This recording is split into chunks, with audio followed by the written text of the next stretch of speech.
अस्सलाम वालेकुम, मैं हूँ सज्जाद अनवर। सत्तार खान साहब के साथ आपकी खिदमत में हाज़िर। खान साहब, वो जो काफ़ी दिनों से सुहेल वड़ाई साहब ने खप डाली हुई थी ना कि एक वंडर बॉय चाहिए और शहबाज शरीफ साहब की कुर्सी ख़तरे में थी। आज उन्होंने एक वो जो मैं बताता होता ना कि अंसार अब्बासी साहब की ख़बर का मतलब क्या होता है, वो कहते हैं कि एक ऐसे ज़राए से, सिक्योरिटी ज़राए से पता चला, यानी कि वो जो DGISPR की जगह पे एक मुतबादल DGISPR ख़बर, उन्होंने कहा जी कि कोई ज़रूरत नहीं है किसी वंडर बॉय की, ये शहबाज शरीफ इज़ फुल एंड फाइनल, मतलब अच्छा, ये खबर दी है ये उन्होंने। खबर दे दी है उन्होंने। अच्छा, लेकिन मसला मैं ये है कि वंडर बॉय की जो ज़रूरत है पाकिस्तान को, और जो सुहेल वड़ाइच साहब का कहना था कि जनाब ये गोल्ड है, लेकिन गोल्ड से ज़्यादा अब उनको एक जेम की ज़रूरत है, एक हीरे की ज़रूरत है, एक वो क्या उसको बोलते हैं, एक कोहे नूर का हीरा चाहिए जो पाकिस्तान को कहाँ का कहाँ ले जाए। तो मैं समझता हूँ कि आज की जो ख़बरें हैं ना, उससे मुझे लगा है कि हीरा जो है वो ऑलरेडी इंस्टॉल्ड है, वो मिला हुआ है, और वो हैं आपके CDF, chief of defence forces, जिन्होंने तकरीबन $8 अरब की डील कर ली है सिर्फ गल्फ़ के मुल्कों के साथ। सऊदी अरब से के साथ कुछ $4 अरब की डील है, $2 अरब की UAE के साथ डील है, तकरीबन 2 अरब से कुछ ज़्यादा की डील लीबिया वालों के साथ है, कुछ सूडान वालों के साथ है, कुछ आपके यमन की जो फोर्सेस हैं उनके लिए UAE अलग से ख़रीदारी करके दे रही है। तो पाकिस्तान एक बहुत बड़ा शोकेस बन चुका है डिफेंस ख़रीदारी के हवाले से गल्फ़ के लिए। और जबकि चाइना, ये तकरीबन हमने चाइना की शराकत के साथ ही JF थंडर बनाया, और अपनी इस टेक्नोलॉजी को जो मई की जंग में हमने साबित की, उसका एक बहुत बड़ा एक ख़रीदार जो हमारे पास है वो गल्फ़ ममालिक हैं। लेकिन उधर ट्रंप साहब ने चाइना की जो सारी टेक्नोलॉजी थी ना, वेनेज़ुएला के ऑपरेशन में वो उड़ा के रख दी है, और वो अपनी इर्द गिर्द की जो रियासतें हैं ना, कैरेबियन स्टेट्स हो गई या लैटिन अमेरिका या बाकी, उन सब रियासतों का जो तेल के ज़खायर उनको कब्ज़ा करने के लिए वो डायरेक्ट वहाँ पे पहुँच चुके हैं। तो लगता है दुनिया की एक शक्ल बदल रही है। तो जो हुकूमत को फौरी ख़तरा था वो अंसार अब्बासी की खबर से लगता है कि, आपका क्या ख्याल है, वो रुक गया या अभी है? नहीं, मैं समझता हूँ, अगर मेरी बात आप समझ लें या सुनने वाला भी समझ ले, क्योंकि ज़रा गहराई है इसमें। वैसे तो ये अपेरेंटली बात लगेगी जैसे सोर्स ऑफ कोई एंटरटेनमेंट की बात हो रही है, लेकिन ये सोर्स ऑफ एंटरटेनमेंट भी होती है ना, उसके पीछे भी बड़ी संजीदा कोई चीज़ छुपी बैठी होती है। ये जो वंडर बॉय की बात की आपने कि वंडर बॉय की तलाश है शहबाज शरीफ के मुकाबले में, कि शहबाज शरीफ के बाद वंडर बॉय, तो मेरे ख्याल में वंडर बॉय आ चुका हुआ है। ये आजकल एक शोर मचा हुआ है, वायरल हुई हुई है चीज़ सोशल मीडिया में, लोगों के व्हाट्सएप पे आजकल सुबह दोपहर शाम डिस्कस ही वो एक बंदा हो रहा है जिसका नाम मैरी है। तो मैरी मेरे ख्याल में एक थ्रेट बन चुका है शहबाज शरीफ साहब, वज़ीर आज़म पंजाब पाकिस्तान के लिए, कि ये वंडर बॉय साबित हो सकता है जब आप देखें विदिन 4 नहीं, 5 मेरा 6 ख्याल है कि 7 यहाँ डेज। पे आप निशाना आपका दुरुस्त नहीं है, क्योंकि जो आपके मुर्शद की एक ऑडियो रिलीज़ हुई थी जिसको बार बार सुना गया, एक खातून थी हमारी सियासत में, खातून है, उनका नाम नहीं हम लेना चाहते, उनके साथ उनकी एक ऑडियो थी, और जितनी दफ़ा वो सुनी गई और उसके ऊपर जितनी मेम्स बनी। नहीं, वो नहीं, मैंने अपना किसी दफ्तर में, चैनल के दफ्तर में, और स्टाफ जो था उसको इस काम पे लगाया कि देखो ये जो मैरी है ये कितना वायरल हुआ है। उन्होंने कहा खान साहब पाकिस्तान का रिकॉर्ड टूट गया। यानी उस ऑडियो से ज़्यादा चला गया। उसके बाद ये हुआ ना, हर जगह पर, हर महफिल में, हर जगह पर, हर गुफ्तगू में वो गेट टुगेदर है, वो किसी की शादी है, वो किसी की तकरीब है, आपस में लोग बैठते हैं तो पहले मैरी को डिस्कस करते हैं, बाद में कोई और चीज़ आती है। उसके बाद ये भी हुआ है। शायद ये आपकी सोसाइटी का हाँ, एक ऐसा निशान बन के उभरा बिल्कुल है बिल्कुल बात की जो है कि सोसाइटी को रिफ्लेक्ट करके रख दिया है एक ऐसे इशू ने जिसका हमारी ज़िंदगी के साथ बराह रास्त कोई ताल्लुक भी नहीं होना चाहिए। वो आई गई चीज़, जैसे होता नहीं कि चल यार अभी चीज़ है किसी, वो ऐसी चीज़ नहीं थी, लेकिन वो रुक गई, वो रुक गई। और वो इस सारे हाफजे के अंदर एक नया एक फिनोमेना बन चुकी है, फिनोमेना बन चुकी है। और उसमें दूसरी बात ये है, ये जो हमारा मुर्शद है ना इमरान खान, जो अडयाला जेल में पड़ा हुआ है, ये भी परेशान हो गया। उन्हें क्या इन्ना ते मैं कभी वायरल नहीं होया जिन्ना मैरी वायरल हो गया। अब देखो कि उसने क्या क्या किया है। एक दफ़ा मैंने आपके साथ इतनी बात नहीं कर रहा था, कोई 27 यूट्यूबर जो ब्लॉक कर दिए गए हैं, जो सबसे अमीर तरीन यूट्यूबर हैं पाकिस्तान के, उनकी मजमूई आमदनी मैंने बताई थी 2 अरब 27 करोड़ रुपए साल का एस्टिमेटेड एनुअल इनकम। वो भी परेशान है मैरी की वजह से। मैरी थ्रेट बन गया सबके लिए, सबके लिए थ्रेट। वो कह रहे हैं कि हम इतने साल से यूट्यूबर हैं, हम दिन में एक वीडियो से ज़्यादा वीडियो भी डालते रहे हैं, हमारे व्यूवरशिप भी बहुत अच्छा, रही खैर है। ये लेकिन ये जो है ना, ये ये एक सीरियस क्वेश्चन है हमारे सोशियोलॉजिस्ट के लिए भी, हमारे जो माहिरीन नफ्सियात है उनके लिए भी, कि वो पाकिस्तान की सोसाइटी की तशखीस करें दोबारा से। लेकिन एक और एंथ्रोपोलॉजिस्ट भी, कि हम ये जितने आप कह रहे हो ना, मुख्तलिफ शुबा है ज़िंदगी के जो लोग होते हैं ना, अगर वो बहुत अरसा पहले सोचना शुरू कर देते, बताना शुरू कर देते, तो ये नौबत ना होती। हाँ, वो जो हेल्दी सोसाइटी होती है ना, वो रिएक्ट करती है। लेकिन जब एक तरफ पॉपुलैरिटी का म्यार आपके पास मुर्शद का हो और दूसरी तरफ मैरी का हो, तो अब फिर आप देखें कि आपने क्या उसमें से क्या आपने करना है। अच्छा, तो ये लेकिन एक बात मैं है। आपको वापस इस्लामाबाद लेकर जाता हूँ कि मैरी की इतनी वर्थ नहीं है कि हम उसको इतना ज्यादा डिस्कस करें। लेकिन हमें मजबूर कर दिया गया ना।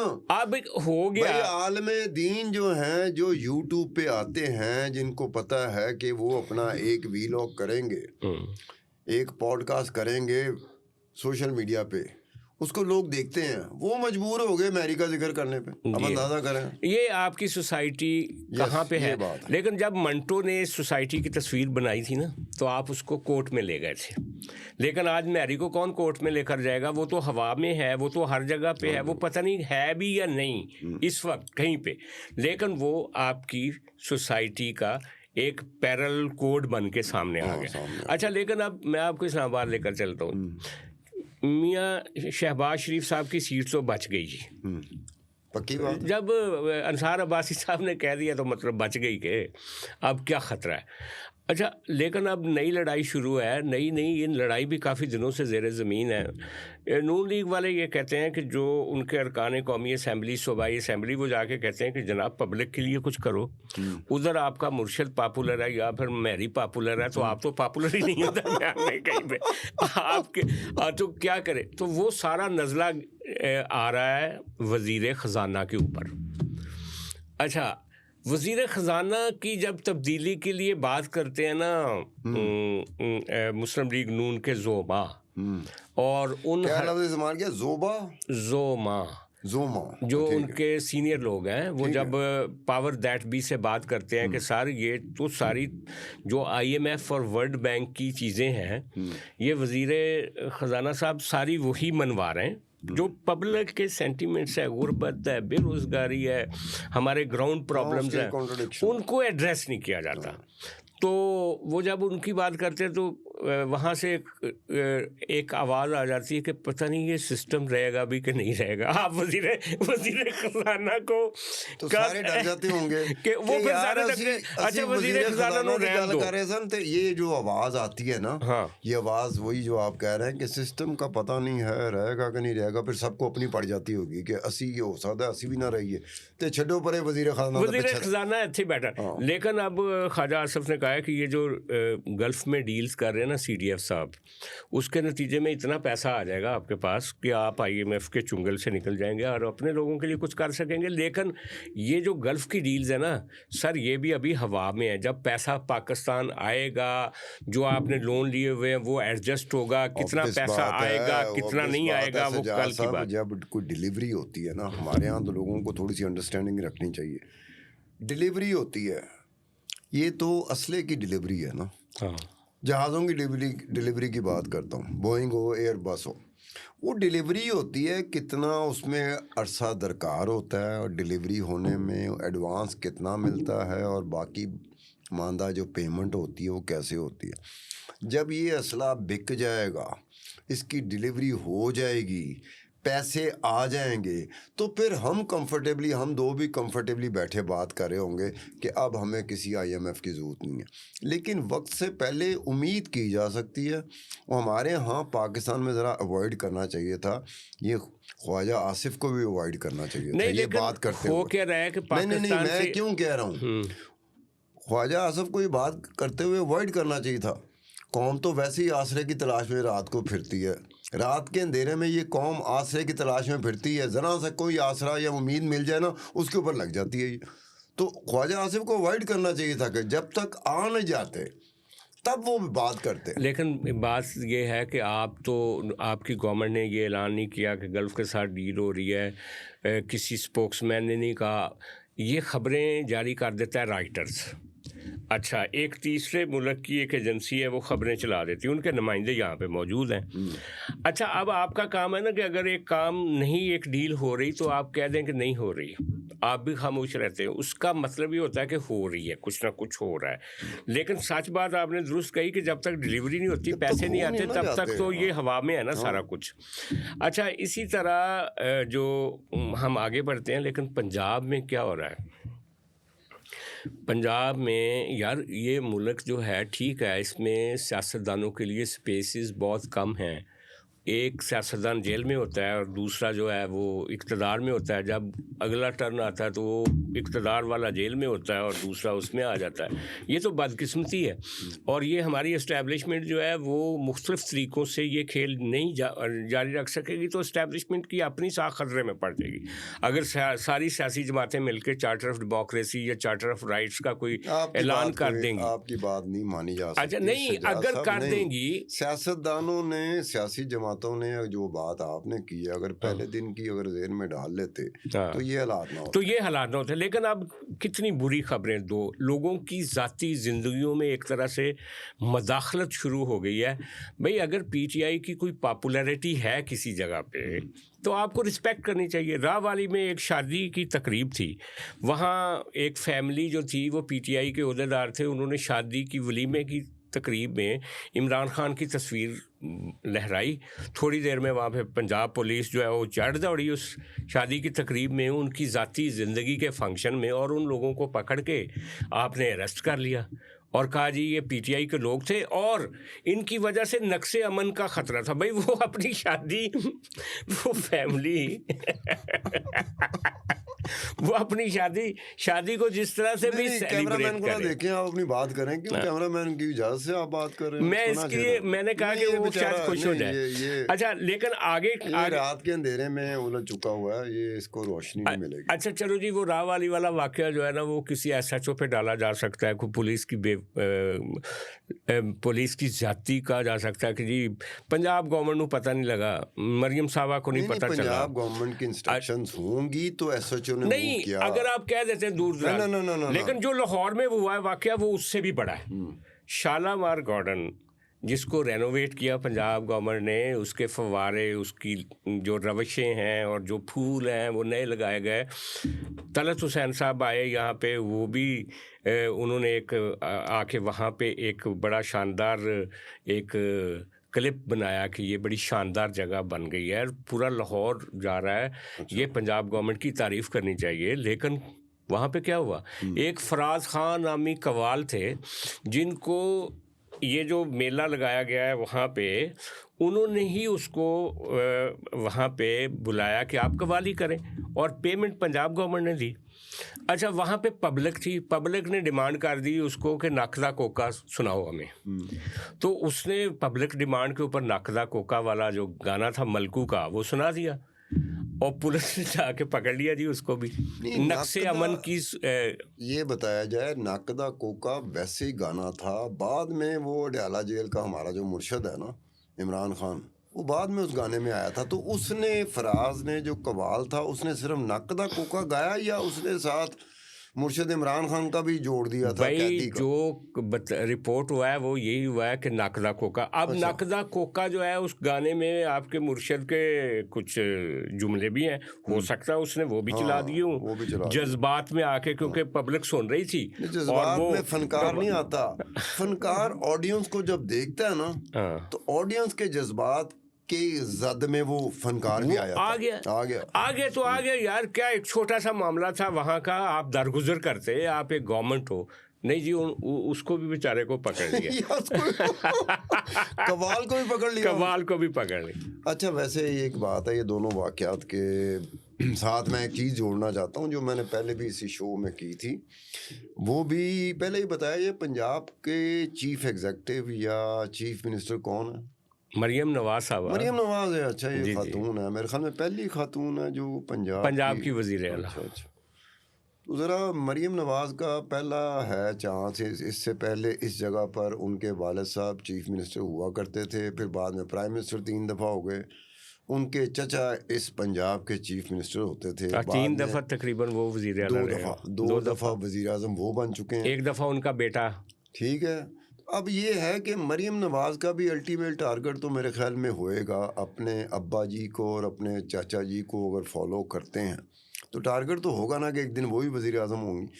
लेकिन मरियम नवाज को सोचना चाहिए कि आपने कुछ ऐसी मिसालें कायम करनी हैं जिससे आपका रास्ता आसान हो जाए, या कम अज़ कम दुश्वारियाँ कम हो जाएं। बिल्कुल बिल्कुल बिल्कुल। अब एक मसीही ख़ानदान है, मैंने पहले भी इसको इसी शो में रिपोर्ट किया था कि मसीही ख़ानदान है जिनकी 182 एकड़ ज़मीन है, कोट राधा किशन। अब उसमें क्या हुआ, 1971 से उनकी ये ज़मीन है। ओमकार लाल मसीह ख़ानदान है इस वक्त। परवेज़ मसीह और मंशा मसीह ये उनकी औलादें हैं। वो बेचारे दरबदर क्यों हुए? 1971 की उनकी ज़मीन है। बाद में बीच में जाके, आपको पता है पाकिस्तान में तो ये होता रहता है, बाद में महकमा माल ने, बोर्ड ऑफ रेवेन्यू ने कोई रिकॉर्ड को दाएं बाएं करके ना, तो सारी ज़मीन हड़प ली। हाँ, आपने पहले भी बताया ये था। प्राइवेट कब्जा ग्रुप नहीं है, ये खुद सरकार ने पंजाब कब्जा हुकूमत- कर लिया। सरकार ने ही कब्जा कर मरियम लिया। साहबा सुन रही हैं तो इस पर एक्शन लेना चाहिए तो उनको। उसमें हुआ कि उनमें से 40 एकड़ ज़मीन जो थी ना, वो महकमा माल ने कोट राधा कृष्ण की जो कचहरी है 30 एकड़ उसके लिए दे दी, और 10 एकड़ फुटबॉल ग्राउंड के लिए दे दी। 40 एकड़ इस मसीही ख़ानदान, गरीब मसीही ख़ानदान के 182 एकड़ में से 40 एकड़ आपने ऑलरेडी अलॉट भी कर दी कि यहाँ पर एक कचहरी बनेगी और एक फुटबॉल ग्राउंड बनेगा। अब कहने का मतलब है कि वो 1971 से लगे हुए हैं। 2019 में हाई कोर्ट ने भी उनके हक में फ़ैसला दिया। फिर इन्होंने महकमा माल ने कहा कि ये जो ख़ानदान था ये तारकीन वतन में चला गया, ये पाकिस्तान छोड़ के इंडिया जा चुका। नहीं, खुद ही इन्होंने फैसला कर लिया।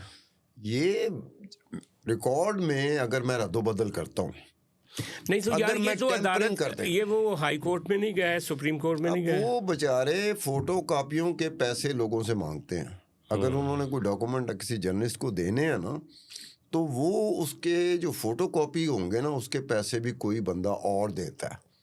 ये हालात उनके। अब उसमें ये है कि नादरा जो है, नादरा उनको डेथ सर्टिफिकेट इशू करता है, फैमिली सर्टिफिकेट इशू करता है, जिसमें इस चीज़ का इकरार होता है कि ये पाकिस्तान से नहीं गए, ये पाकिस्तान के रहने वाले हैं। अब वो मरियम नवाज जो इस सूबे की, मरियम साहबा को चाहिए कि वो जब कब्जा हुआ, और ये कब हो रहा था, ये शुरू कब हुआ था? जब मैंने दूसरों के कब्जे छुड़वा रही हैं, तो पंजाब गवर्नमेंट का जो कब्जा है इस खानदान की जमीन वो पर करे। हाँ। और मैंने ये पहली दफा कब किया था, जब ये पार्लियामेंट में, नेशनल असेंबली में एक बिल पास हुआ था, रेजोल्यूशन पास हुआ था, जहाँ पे अक़लियतों के तहफ़्फ़ुज़ देने के लिए, उनको महफूज रखने के लिए। वो यार अभी कुछ दिन हुए हैं वो बिल पास हुआ है, और ये तो मसीही ख़ानदान है, खुश्क नहीं हुई। तो ये मरियम नवाज को चाहिए, मरियम साहबा, अगर आपके कुछ अहलकार सुन रहे हैं, या आप सुन रही हैं, या कोई भी सुन रहा है पंजाब गवर्नमेंट का, तो वो इस पे एक्शन लें और ये कव्वालों को छोड़ दें और ये लोगों की शादियों में लोगों को गिरफ्तार करना छोड़ें, कोई डेमोक्रेसी के कुछ और लाज इसमें रहने दें इस इसमें मुल्क ये में। है कि नाउ राइट नाउ जिस वक्त में हम बात कर रहे हैं, ये मसीही ख़ानदान के ऊपर प्रेशर आ रहा है, महकमा माल का भी प्रेशर आ रहा है, और दाएं बाएं जो लोग हैं ना उनका ज़ाहिर है। प्रेशर आ रहा है कि आप विड्रॉ कर लें ते कुछ कहते हो ਤੁਹਾਡੀ सी माली मदद भी कर देने। अब वो प्रेशर भी है उसके ऊपर। अब ये क्यों प्रेशर आता है? अगर गवर्नमेंट ऑफ पंजाब इस पे कोई एक्शन ले लेती तो ये प्रेशर नहीं तो ये आता। प्रेशर ना होते और वो फैमिली इतनी मुश्किल सूरत हाल में ना होती। आज के लिए इतना ही। सत्तार खान साहब बहुत शुक्रिया। कल हम फिर अपने देखने वालों की खिदमत में हाज़िर होंगे। खुदा हाफिज़।